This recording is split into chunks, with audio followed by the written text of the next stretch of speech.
JPC बनी। JPC में भी, और खास बात यह है कि जब 2013 में जो संशोधन था उसमें सिर्फ विपक्ष जो मुस्लिम समुदाय का भी बहुत बड़ा हित देखता है, ऐसा वो दावा करते हैं। लेकिन सच्चाई यह है कि 2013 में भी जब ये संशोधन हुआ तो मात्र लगभग 5.5 घंटे का ही डिबेट हुआ, और जबकि आज जो संशोधन हुआ उसमें लगभग 16 घंटे का दोनों सदनों को मिलाकर डिबेट हुआ। लगभग 113 घंटे जेपीसी और सब चीज़ों को मिलाकर वो चर्चा हुई, और कई मीटिंग्स इसमें हुई हैं, और कई जगह के पूरे देश से लगभग 25 वक्फ बोर्ड के लोगों ने भी उसमें आए, वहाँ पर अपना सुझाव दिया, तब जाकर के संशोधन हुआ है। और लगभग 1 करोड़ लोग उसमें शामिल होकर ऑफलाइन ऑनलाइन लोगों ने अपने सुझाव भी दिए। इन सब चीज़ों को शामिल करने के बाद यह संशोधन हुआ है। तो विपक्ष ने हमेशा से ही लोगों को गुमराह करने का काम किया है, और वोट बैंक की राजनीति के कारण, अपने तुष्टीकरण की राजनीति के कारण उन्होंने यह हमेशा से किया है। वो तो लोग इसको समझने लगे।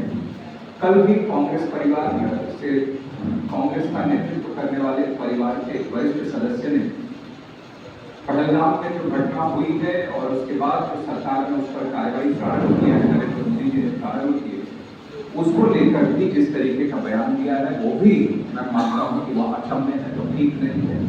और लेकिन यह कांग्रेस, सपा, बसपा, इन सबका ये इतिहास रहा है कि इन्होंने हमेशा से ही, जब भी आतंकवादी मारे जाते हैं, आतंकवादी देश पाकिस्तान के ऊपर कोई कार्रवाई हमारे देश की तरफ से होती है, हमारे जवान अपने बंदूकों को जब खोल लेते हैं, जब तैयार हो जाते हैं जवाब देने के लिए, तो पाकिस्तान, ये कांग्रेस, सपा, बसपा, इन सबको हमेशा से दर्द होता है। तो इन सब चीज़ों को हम सब लोग देख ही रहे हैं। जिस तरीके की घटना हुई वहाँ पर भी आप सब लोग जानते हैं, समाचार पत्रों के माध्यम से, न्यूज़ चैनल्स के माध्यम से, सोशल मीडिया के माध्यम से हम लोगों ने भी देखा कि कैसे धर्म पूछकर गोली मारी गई है। तो ये देश में लोगों के मन में गुस्सा है, लोग चाहते हैं कि बड़ा कोई एक्शन हो, और तुरंत अपना दौरा कैंसिल करके विदेश दौरा प्रधानमंत्री जी वापस हुए, सीसीएस की बैठक हुई, रक्षा मंत्री जी, गृह मंत्री जी और अन्य अधिकारियों के साथ उन्होंने बैठक की, और तुरंत लोगों की भावनाओं के अनुरूप प्रधानमंत्री जी ने निर्णय लेना प्रारंभ किया, और लोगों को और उम्मीद है कि कोई और बड़ा निर्णय इसमें होगा। तो ये सारी चीज़ें हैं।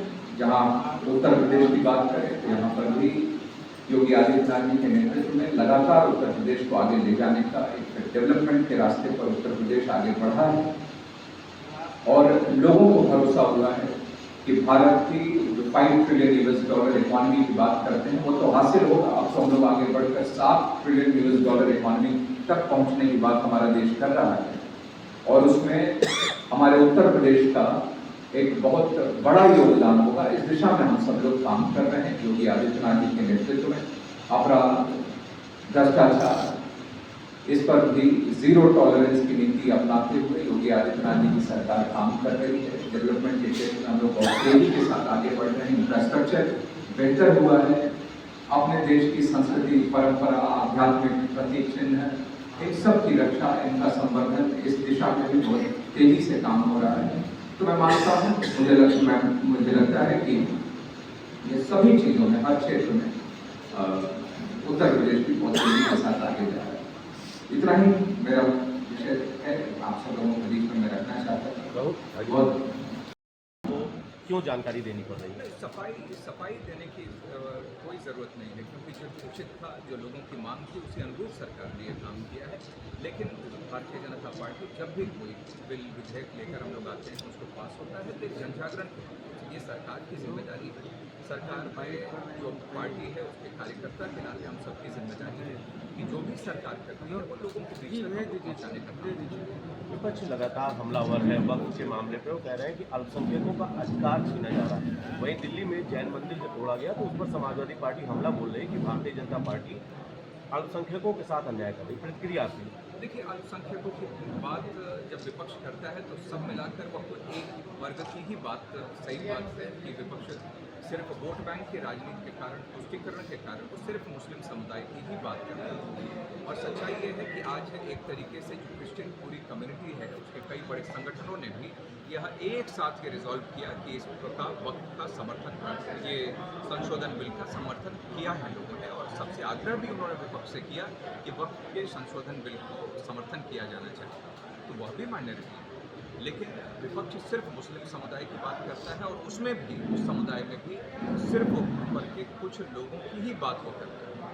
वहाँ पर जो गरीब, जो पसमानदा समाज है, जिसको कहें कि मुस्लिम वर्ग का एक किसी की तरीके से वह है, तो बहुत बड़ी संख्या में है। उनकी कोई चिंता उन्होंने नहीं की। उनको हमेशा, जब से वक्त ये बोर्ड बना है, तब से उनको भी बाहर रखा है। महिलाएं उससे बाहर हैं, जो एक्सपर्ट्स और विद्वान उससे संबंधित हैं, वो लोग उससे बाहर हैं। ये चंद लोगों ने इसकी पूरी ठेकेदारी अपने हाथ में ले ली, और यही कारण है कि आज उस समुदाय से भी आज जिस तरीके का एक जीवन स्तर बढ़ना चाहिए था, उठना चाहिए था, वो नहीं हो पाया। लेकिन मुझे विश्वास है कि इस संशोधन बिल के साथ अब ज़्यादा लोग इसमें जुड़ेंगे, समुदाय के लोगों का हित होगा और उनका जीवन स्तर बढ़ेगा। विधायक जी, एक पूरी घटना, जो सुप्रीम कोर्ट का आर्डर है, जिस तरीके से वहाँ पे पॉइंट उठाए गए संशोधन को लेकर के, इससे आपको ये नहीं लगता कि सरकार के जो विरोधी लोग हैं उनको और बल मिल रहा है उससे? और सुप्रीम कोर्ट का मतलब जो ऑब्जर्वेशन है उस पर आपकी क्या प्रतिक्रिया? ऑब्जर्वेशन उनकी तरफ,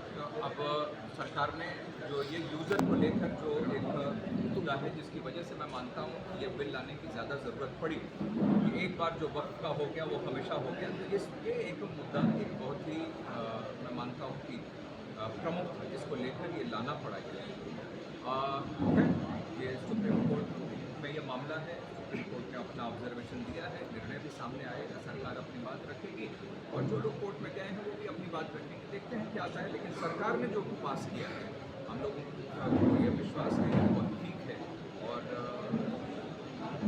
मुस्लिम वर्ग के भी ज़्यादा से ज़्यादा लोगों के हित की बात इसमें है। विधायक जी, उरी की एक घटना हुई थी, इसके बाद पहलगांव में हो गई।